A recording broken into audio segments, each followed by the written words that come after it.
मंडळी, या सणासुदीचा आनंद पन्हाळे पेढेवाले सोबत नक्कीच द्विगुणित करा. आमचा पत्ता पन्हाळे पेढेवाले, एसटी स्टँड समोर, नारायणगाव. प्रेक्षको नमस्कार, मी सुरेश वाणी. आपण पाहतात विघ्नर टाइम्स. विघ्नर टाइम्स मध्ये आपलं सर्वांचं मनपूर्वक स्वागत. महाराष्ट्रामध्ये प्रसिद्ध असलेल्या विशाल पेढीची सध्या निवडणूक सुरू आहे. या निवडणुकीमध्ये सत्तेवर आम्हीच येणार असा दावा सत्ताधारी मंडळी करतायत. तर या सत्ताधारी मंडळींना संस्थेमध्ये मोठ्या प्रमाणामध्ये चुकीचे व्यवहार केलेत असा आरोप या सगळ्या मंडळींचा आहे. नेमका यांचा आरोप काय आहे? एवढी मोठी संस्था हे मंडळी बदनाम का करतायत, किंवा संस्थेमध्ये खरंच काही घडलंय का, हा आपल्याला समजून घेण्याचा प्रयत्न आहे. आपल्या सोबत आहेत संतोषजी पारखे. कदाचित यांनी त्या संस्थेत काम केलं असेल, किंवा संस्थेमधलं काही एखादा ठेका घेतला असेल, त्यांचं कुटुंबातलं त्याच्यामध्ये संचालक असेल. ह्या सगळ्या गोष्टी तुमच्यापर्यंत प्रामाणिक पोहोचवण्याचा प्रयत्न करतोय. याच्यामध्ये आपण ना सत्ताधाऱ्यांची बाजू घेत, ना विरोधकांना कुठे बदनाम करतोय. शेवटी मतदारांनी मतदान कुठे करायचं तो त्यांचा प्रश्न आहे. पारखे साहेब नमस्कार. नमस्कार सर. आता निवडणूक सुरू आहे. निवडणूक म्हटलं की आरोप प्रत्यारोप होत आहेत. तुमचे जे आरोप होत आहेत ते प्रचंड बंबाळनिंग होत आहे. असं काय घडलंय या संस्थेमध्ये का तुम्ही अगदी रोज वेगवेगळे आरोप करतायत? काही आरोप तेच पुन्हा त्याला पॉलिश करताय. मला एक आवर्जून सांगावंसं वाटतं की हे जे आम्ही आरोप करतोय हे निवडणुकीमुळे करत नाहीये. निवडणूक आज आलेली आहे, पण हे आरोप आम्ही गेली 2 वर्ष करतोय. आणि ह्या आरोपांच्या म्हणजे जे भ्रष्टाचार झालेला आहे, हा भ्रष्टाचार आम्ही 2 वर्षापासून उघडकीस आणलेला आहे आणि त्याचा आम्ही फॉलोअप घेतोय. आणि योगायोगाने आता निवडणूक आलेली आहे आणि म्हणून आम्ही त्याला सामोरं जातोय. आणि या भ्रष्टाचाराच्या आधारे हे जे आरोप आहेत किंवा जे आमच्याकडे पुरावे, त्या पुराव्यांच्या आधारे आम्ही या निवडणुकीला सामोरे जात आहोत. प्रश्न असा आहे, तुम्ही जे आरोप करताय, सभासदांच्या दरबारात जाताय, सभासद काय निर्णय घ्यायचा तो घेतील, परंतु तुम्ही संबंधित यंत्रणेकडे यांच्या विरोधामध्ये दाद का मागत नाही? संबंधित यंत्रणेकडे आम्ही गेली 2 वर्षापासून दाद मागतोय. वाणी साहेब, मी ही फाईल आणलेली आहे. हा पत्रव्यवहार, हा तुम्ही पत्रव्यवहार पाहू शकता. अगदी डिसेंबर 2021 पासून हे पत्रव्यवहार आहेत. याच्यात तुम्ही तारखा पाहू शकता. प्रत्येक पत्रव्यवहार आहे. जिल्हा उपनिबंधक सहकारी संस्था यांच्याकडे SB मते साहेब, सहाय्यक निबंधक वॉर्ड, त्यावेळेस तत्कालीन सहकार मंत्री होते बाळासाहेब पाटील, यांच्याकडे आम्ही तक्रारी केलेल्या आहेत. दरम्यानच्या काळामध्ये हे सहकार निबंधक आहेत ते 3 सहकार निबंधक बदलले. त्यापैकी वॉर्डचे मते साहेब यांनी आम्हाला 89A ची ऑर्डर या विषयाच्या विरोधात चौकशी व्हावी अशी ऑर्डरही काढलेली होती. सहकार निबंधकांनी 3 सहकार निबंधक बदलल्यामुळे ही ऑर्डर पुढे चाललेली आहे. आता जे आहेत विद्यमान संचालक ते म्हणतात की कोर्टात जा. कोर्टातही मला एक साधा प्रश्न विचारतो, 1 वर्षामध्ये कोर्टात निकाल लागतो का? कुठल्याही सर्वसामान्य सभासदांनी याचा विचार करावा. पारखे साहेब, प्रश्न असा आहे की जर तुम्ही न्यायालयामध्ये गेलात तर न्यायालयामध्ये कुठल्या मुद्द्यावर ऍडमिट झालात हे लोकांना का सांगत नाही? आम्ही या संदर्भात 19 मार्चला बेल्ले येथे एक मेळावा घेतला होता. त्यामध्ये या सर्व प्रश्नांची आम्ही उत्तरं दिलेली आहे सर्व सभासदांना. आणि कोणत्या मुद्द्यावर आम्ही ऍडमिट झालेलो आहे. आम्ही 49 प्रकरणांची यादी दिली होती. ती 49 प्रकरणांची यादी सहकार खात्याला आम्ही दिलेली होती. ती फक्त 49 प्रकरणं अशी आहेत विश्वसुंदर मधली की जी फक्त 20 लाखाच्या वरची आहेत. छोटी प्रकरणं 5-7 लाख. एखाद्याला कर्ज मी म्हणतो 50 लाख दिलं आणि ते कर्ज थकलं, त्याला जबाबदार कोण आहे? विद्यमान संचालक मंडळ. मग कर्ज दिलं, समजा ते थकलं, पुढे प्रक्रिया होत असते, रक्कम वसूल होते ना? नक्कीच. कर्ज थकलं म्हणून कोणताही आरोप झालेला नाहीये. चुकीच्या पद्धतीने कर्ज दिलं, उदाहरणार्थ असं आहे की पाटस शाखेमध्ये तब्बल 9 कोटी रुपयांची मध्यंतरी आता 2 दिवसापूर्वी. प्रश्न असा आहे, तुम्ही काय सांगताय तीच कॅसेट वाजवतोय, मला माफ करा. जर एखाद्या माणसाची क्षमतेपेक्षा जास्त कर्ज दिले असं तुम्हाला म्हणायचं? हो, नक्कीच दिलेलं आहे. संस्थेला काहीतरी जबाबदारी कळते ना? संस्थेला जर जबाबदारी कळत असती तर योग्य तारण घेतलं असतं साहेब. संस्थेला जबाबदारी साहेब, मला तेच सांगायचं, 18,000 पगार असलेल्या माणसाला 87 लाख रुपये कर्ज मिळू शकतं का? सर्वसामान्य त्या माणसाला त्याची इतर काही प्रॉपर्टी मॉर्गेज घेतली असेल, लक्षात घ्या साहेब. संस्थेचे मेंबर किती आहेत? संस्थेचे मेंबर तब्बल 80,000. मग 80,000 लोकांमध्ये जर तुम्ही अशा प्रकारे जर मिसगाईड केलं, ठेवीदारांचा विश्वास उठणार नाही? ठेवीदारांचा अजिबात विश्वास उडणार नाही. कारण या 80,000 सभासदांपैकी प्रत्येकाने कधी ना कधी कर्ज घेतलेलं आहे आणि त्यांना त्यांची उत्पन्न क्षमता किती आहे त्याप्रमाणेच कर्ज दिलेलं आहे. त्यांना आतापर्यंत कुठल्याही 18,000 पगारवाल्याला 87 लाख रुपये कर्ज दिलेलं नाहीये. समजा त्यांनी कर्ज जास्त दिलं ते रिकवर झालं नाही, तर ती जबाबदारी तुमची, माझी का त्यांची आहे? ही त्या संचालकांचीच आहे. माझा अडचण काय? अडचण हीच आहे साहेब की ते पैसे संस्थेचे आहेत, सभासदांचे पैसे आहेत, त्या चुकीच्या पद्धतीने वाटलेले आहेत. हे थोड्या दिवसांनी हे इथे अशा प्रकारे प्रॅक्टिस चालते की पैसे संस्थे वाटले जातात, थोड्या दिवसांनी ते कर्ज एनपीए मध्ये आपोआप जातं. एनपीए मध्ये गेल्यानंतर हेच लोक पुन्हा सेटलमेंटला बोलवतात, आपापसात साठलोट करतात आणि त्यांच्या फायली क्लोज करतात. हा असा प्रकार चालू आहे. तर मध्यंतरी विशाल पतपेढीने एका जुन्नर तालुक्यातील अडचणीत असलेल्या पतसंस्थेला कर्ज दिलं. ती पतसंस्था काही काळ लयाला गेली होती, आता पुन्हा सुरू झाली. परंतु ज्यांना कर्ज दिलं होतं त्यांच्या जमिनीवर बोजा चढला, त्याचा लिलाव झाला, ते पैसे पुन्हा जमा झाले. संस्थेने चांगलं पण केलं ना. ह्याच गोष्टी आहे साहेब. मला सांगा, ह्या प्रक्रिया करण्यासाठी जो कायदेशीर खर्च येतो हा कोणाचा खर्च आहे? हा सभासदांच्या सभासदांचा, पैशाचा, तुमचा, आमचा. हा सभासदांचा पैसे आहे. याच जी कायदेशीर प्रक्रिया असेल त्या आमचं म्हणणं आहे की तुम्ही देतानाच कर्ज नीट पारखून तपासून करा. आज एनपीए 27% एनपीए, विशालनरूचा 570 कोटीच्या ज्या ठेवी आहे त्याच्यापैकी तब्बल 160 कोटी रुपयांच्या ठेवी या एनपीए मध्ये आहेत. त्या 60 कोटी ठेवी ज्या अडचणीत आहेत आणि तरी सुद्धा आपण म्हणायचं त्या गोष्टी चांगल्या आहेत आणि संचालक मंडळाला पण चांगलं म्हणायचं. संबंधित यंत्रणेकडे दाद मागितलेले आहे. नक्कीच मागितलेली आहे. काय वाटतं त्यांच्याकडनं न्याय मिळेल? हे मी तुम्हाला कागदाचा बंच दाखवतोय, अजून काय पेपर्स घरी आहे. पाहिलं आपण, ठीक आहे ना. याच्यामध्ये दाद हा वेळ काढूपणा आहे. आता याच्यामध्ये समजा आम्हाला अजून वर्षांनी दाद मिळते की 2 वर्षांनी मिळते हे आम्ही सांगू शकत नाही, पण याचा पाठपुरावा आम्ही 2 वर्ष झाली पाठपुरावा करतोय आणि इथून पुढेही करत राहू. सभासदांना बहुतांशी सभासद काय म्हणतात, तुम्ही स्वार्थी भावनेने, जे तुम्ही पूर्वी कामाला होता, तुम्ही म्हणजे बाकी कोण असतील ते, काहींनी ठेका घेतला असेल, काही ऑडिटर असतील, काहींनी मध्यंतरी ते रिक्षाचं कर्ज वाटप केलं, त्याच्यामध्ये काही कमिशन मिळालं, अशी पण चर्चा होती. ज्यांच्या रिक्षाची कर्ज ज्यांच्या हस्ते स्कॉर्पिओची प्रकरणं वाटली गेलेली आहेत, असा एक कर्मचारी आहे, त्या कर्मचाऱ्याची मिसेस या समोरच्या पॅनलमध्ये उभी आहे. त्याबद्दल विद्यमान संचालकांना काही वाटत नाही का? जे स्कॉर्पिओला कर्ज वाटलं ते स्कॉर्पिओचा जो outstanding घोटाळा आहे. आहे, स्कॉर्पिओचा जो घोटाळा आहे त्याच्यामध्ये एक कर्मचारी जो संबंधित होता, जो मॅनेजर होता, तो त्याची मिसेस आज निवडणूक लढवते. रिक्षाचं प्रकरण काय? रिक्षाचं प्रकरण तसंच आहे आणि ज्यांनी रिक्षाची प्रकरणं केली ते संचालक आज विरोधी पॅनलमध्ये आहेत, हे मी तुम्हाला सांगू शकतो. रिक्षाचं प्रकरण मंजूर कोण करत होतं? रिक्षाचं प्रकरण मंजूर मॅनेजर करतो, पण जे लोक सहकारी संस्थांमध्ये मॅनेजर कोण होतं? त्या काळातला मॅनेजर ही साहेब बरीच 15-20 वर्षापूर्वीची गोष्ट असते. त्याच्यामध्ये आता तुम्ही जी मंडळी आरोप करतायत त्याच्यामधली काही मंडळी हे रिक्षाचं प्रकरण पुटअप करायला पुढे असायचे. अजिबात नाही. अशी काही गोष्टी असतील तर त्याचे पुरावे त्यांनी द्यावेत.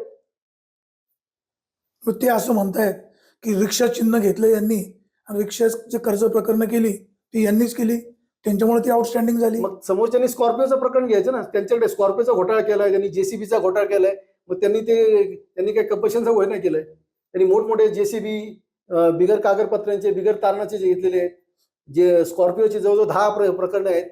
एक तर असं आहे, संचालकांनी आमच्याकडे पुरावे आहेत आणि आम्ही जाहीर करतोय की स्वतःच्या अधिकारामध्ये जे कागदपत्र आहेत, म्हणजे जे डिस्बर्समेंट करून टाकले, कर्ज भरलेलं नाही तरी सुद्धा कागदपत्र डिस्बर्समेंट करायला मॅनेजरला सांगितले. मॅनेजरच्या हस्ताक्षरातलं आमच्याकडे त्याचे पुरावे आहेत. एकंदरीत तुम्हाला असं वाटत नाही तुमच्या दोघांच्या भांडणामुळे कुठेतरी संस्था अडचणीमध्ये येईल?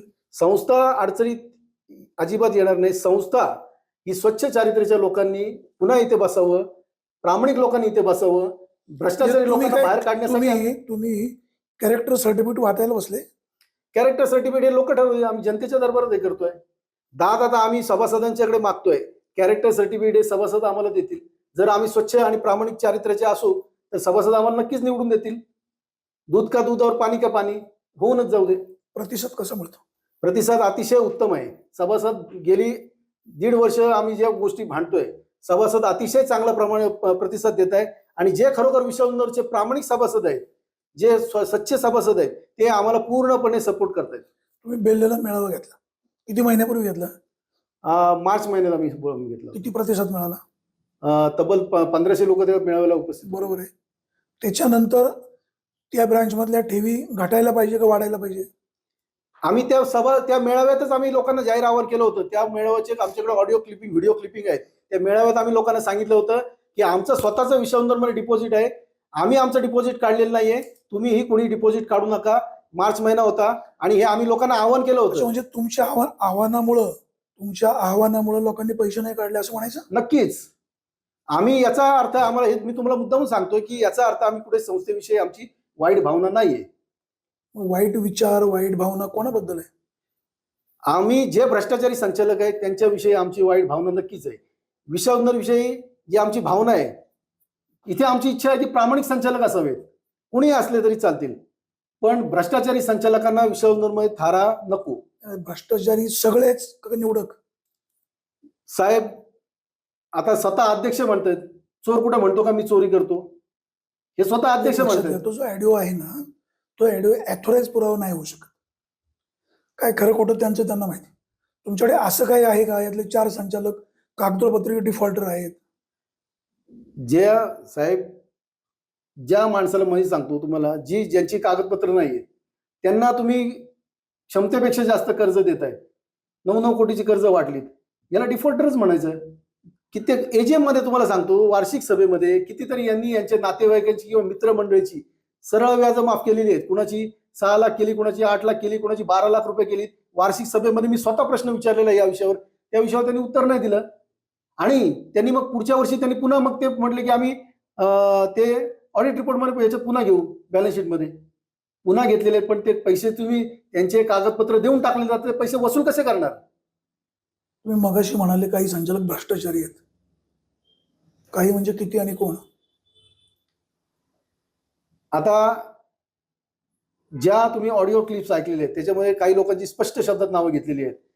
अगदी त्याच्यामध्ये गोसावी असतील, हडवळे असतील, वराडी असतील, गाडवे असतील, पारखे असतील, शेळके असतील, सर्वांची नावं त्या क्लिपमध्ये स्वतः विश्वबंधन सहकारी पतपेढीचे अध्यक्ष वाबळे साहेबांनी ही त्यांची नावं घेतलेली आहेत. हे मी नाही म्हणत आहे.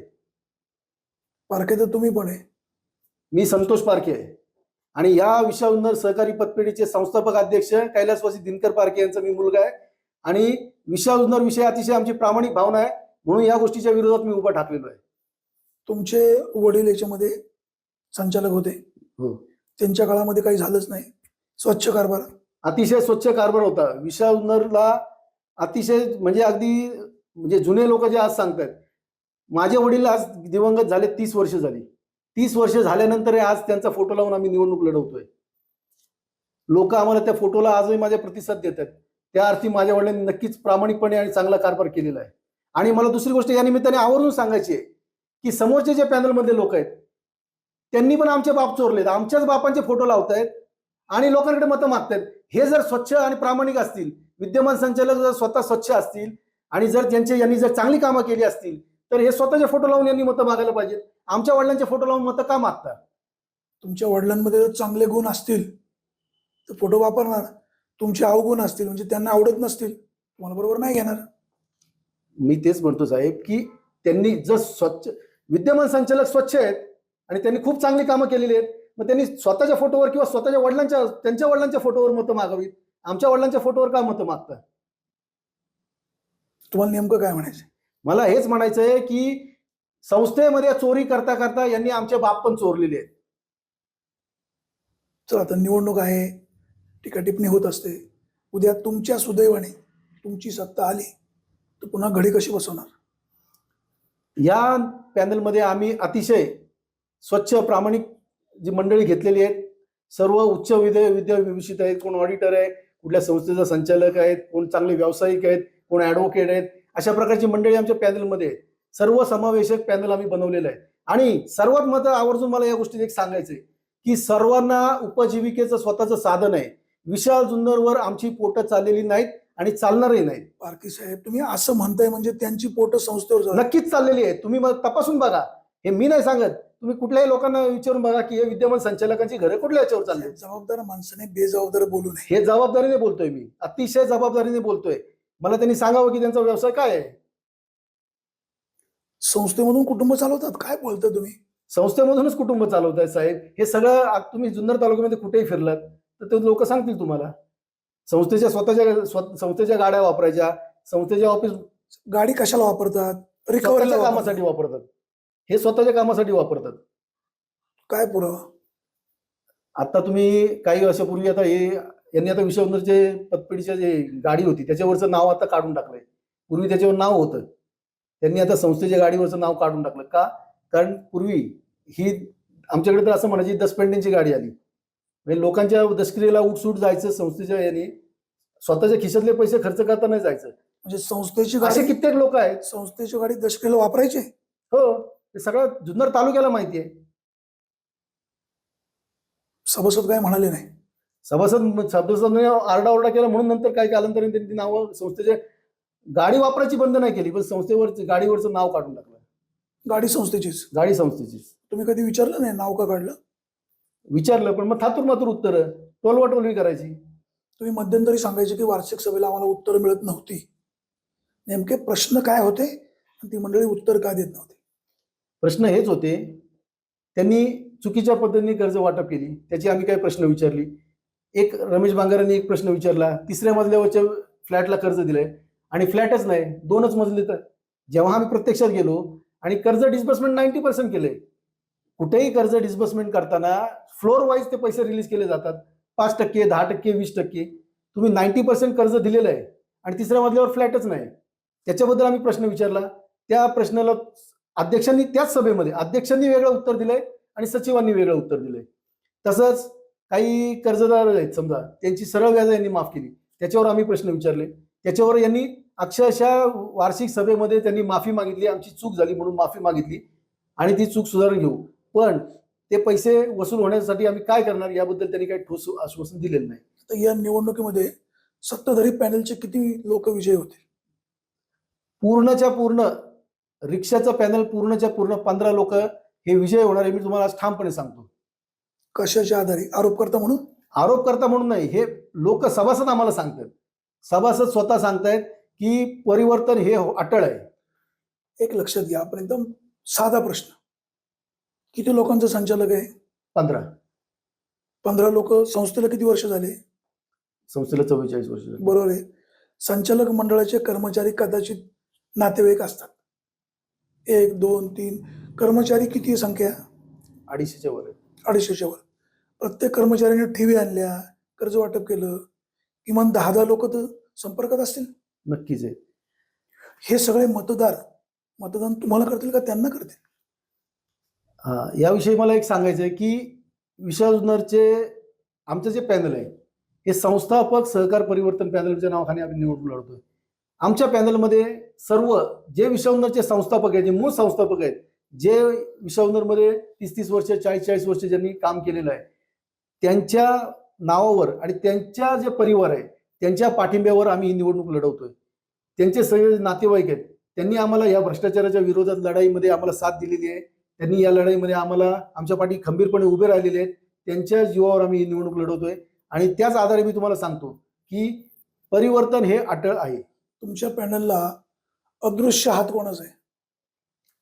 अदृश्य हात आम्हाला आमच्या पॅनलला सभासदांचा आहे. जे विश्वजुन्नरचे प्रामाणिक सभासद, प्रामाणिक ठेवीदार आहेत, त्या सर्वांनी आम्हाला अदृश्य हात दिलेला आहे. हे राजकीय पुढाऱ्यांचं वरद असतं. विश्वजुन्नर ही संस्था जेव्हा स्थापन झाली, मी काल संस्थेचे संस्थापक श्री दावल दप्तरे साहेब यांना मी भेटलो. श्री सुभाष कवडे होते. त्यांनी सांगितलं की विश्वजुन्नर ही बिगर राजकीय संस्था आहे. तुम्ही विश्वजुन्नरचा इतिहास तपासून पहा, विश्वजुन्नर ही संस्था बिगर राजकीय आहे सुरुवातीपासून आजपर्यंत. त्यामुळे आमच्याही पॅनलने ही इथून पुढे ही बिगर राजकीय राहावी अशी आमची भावना आहे. तर तुमच्या ह्या आरोप प्रत्यारोपामुळे सभासदांमध्ये कन्फ्युजन होणार आहे, प्रामुख्याने ठेवीदारांमुळे. तुम्ही सत्तेवर याल न याल हा भाग वेगळा आहे. ठेवीदारांना काय आवाहन कराल? ठेवीदारांना आम्ही कालही तेच सांगितलं होतं, आजही तेच सांगतोय. विश्वजुन्नरच्या ह्या गोष्टीचा पूर्ण खुलासा होईपर्यंत तुम्ही कुठल्याही प्रकारच्या ठेवी काढू नका आणि यामध्ये संपूर्ण आम्ही सहकार खात्यामध्ये भांडतोय याचा निकाल येईपर्यंत संस्थेवर विश्वास ठेवा. संचालकांना बदली करा, तुम्ही नालायक संचालकांना याच्यातून बाहेर काढा, भ्रष्टाचाऱ्यांना बाहेर काढा, परंतु संस्थेविषयी मी कधी वाईट बोलणार नाही आणि संस्थेवर प्रामाणिकपणे विषयावर या विषयी तुम्ही जसं काल पण प्रेम करत होता तसं उद्याही करत राहा ही मी तुम्हाला सर्वांना विनंती करतो. जे विद्यमान काही ना लायक, तुम्ही मात्र लायक. नक्कीच लायक आहेत. मला सांगा साहेब, तुम्ही मला मगासपासून 4 वेळा तुम्ही म्हटलं की तुम्ही नुसते बेछूट आरोप करताय, भ्रष्टाचार. हे फॅक्ट आहे. मग मला सांगा ना, समोरच्याने आजपर्यंत आमच्यावर एकही आरोप केला नाही म्हणजे आम्ही लायकीचेच आहे. समोरच्याने आमच्याविषयी साधी एक चकार शब्द काढला नाही, त्या अर्थी आम्ही नक्कीच लायक आहोत. त्यांनी तुम्हाला महत्व दिलं नसेल.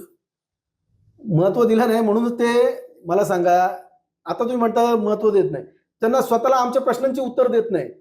म्हणून काय आहे की त्यांचे जे चमचे आहेत कोण असतील ते सगळे, त्यांचे इंटरव्ह्यू सोशल मीडियावर टाकायला लागलेत, स्वतःला उत्तर देत येत नाही. आम्ही प्रश्न विचारतोय त्याची उत्तर देत नाही. साहेब, आमची समोर तयारी आहे त्यांना समोर घेऊन बसायची. हे तर आम्ही 2 वर्षापासून म्हणतोय. तुम्ही ज्या दिवशी ज्या मैदानात बोलवाल आमची समोरासमोर 4 हात करायची कधी तयारी आहे. तुम्ही पुरावे घेऊन या, आम्ही पुरावे घेऊन येतो आणि जे काय असेल ते तुमच्या समोर होऊन जाऊ देत. उद्या निवडणुकीच्या अगोदर जर ते म्हणाले की आपण एकत्र चर्चा करू कॅमेऱ्यासमोर, तुमची तयारी असेल? नक्कीच. तुम्ही आज जरी सांगितलं, आत्ता जरी सांगितलं, 24 तास आम्ही कधी त्याच्या समोर यायला तयार आहे. प्रेक्षक हे होते आपल्यासोबत पारखेजी. त्यांनी त्यांची मतं स्पष्टपणे मांडलेली आहेत. एक संस्था मोठी आहे, अगदी सगळ्यांनी रक्ताचं पाणी करून संस्था वाढवलेली आहे. ज्यांच्या कोणत्या चुका असतील ते खड्यासारखे सभासद बाजूला काढतील, परंतु ही संस्था वाढताना प्रत्येकाने घाम गाळलेला आहे. अतिशय कष्टाने संस्था वाढलेली आहे. कोणाचं खरं कोणाचं चूक हे तुम्ही तुमचं शोधा. जे योग्य सभासद असतील त्यांच्या पाठीशी उभे राहा. कोणाच्याही आमिषाला बळी पडू नका. आम्ही ना यांची बाजू घेत ना त्यांची बदनामी करत, कारण शेवटी संस्था चालते ती विश्वासावर. विश्वास महत्वाचा आहे. विश्वास कोणावर ठेवायचा, कोणाला खुर्चीवर बसवायचं आणि कोणाला खुर्चीवर उतरायचं, हा तुमचा प्रश्न आहे. पारखे साहेब, आपण विघ्नर टाइमच्या स्टुडिओमध्ये आलात, मन मोकळी चर्चा केली, तुमचं म्हणणं सभासदांपर्यंत मांडलं. सभासदांनी काय घ्यायचं त्यांचा प्रश्न आहे. आपल्याला मनापासून धन्यवाद. धन्यवाद साहेब. प्रेक्षको, आपण कुठेही जाऊ नका, पाहत राहा फक्त विघ्नर टाइम्स. शोध बातमीचा, ध्यास सत्याचा. धन्यवाद.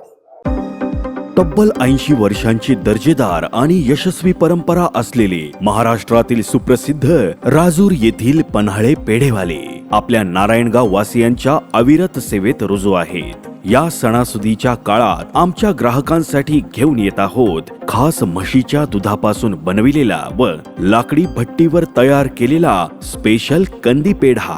आता आमचे तूप, फरसाण, मैसूर, सोनपापडी सुद्धा उपलब्ध. कमी साखर, गुणवत्तेशी कुठल्याही प्रकारची तडजोड नाही. मंडळी, या सणासुदीचा आनंद पन्हाळे पेढेवाले सोबत नक्कीच द्विगुणित करा.